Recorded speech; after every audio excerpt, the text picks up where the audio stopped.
আসসালামু আলাইকুম রাহমাতুল্লাহি ওয়া বারাকাতুহু।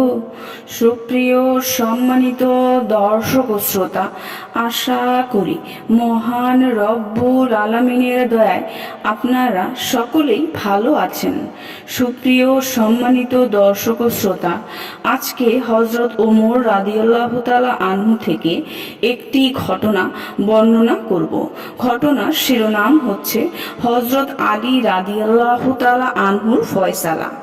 সুপ্রিয় সম্মানিত দর্শক ও শ্রোতা, আপনাদের নিকট অনুরোধ থাকবে ঘটনাটি শেষ পর্যন্ত শোনার।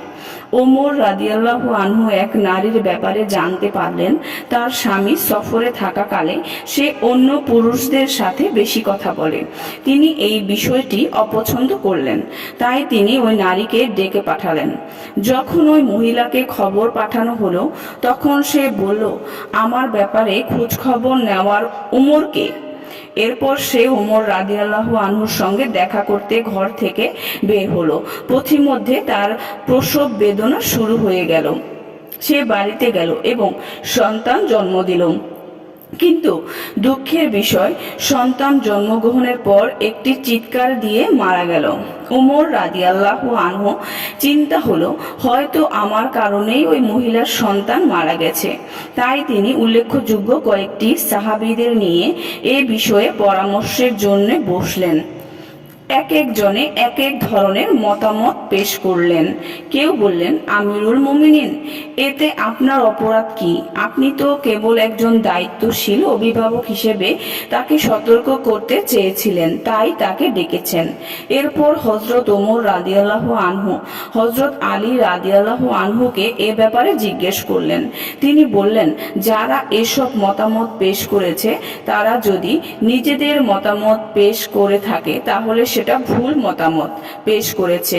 আর যদি আপনাকে ভালোবেসে এই মতামত দিয়ে থাকে তাহলে তারা আপনার কল্যাণকামী নয়।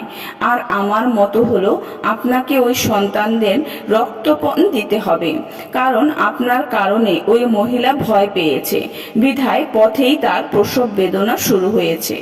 আর এমন অবস্থায় সন্তান জন্ম হওয়ায় সন্তান মারা গেছে।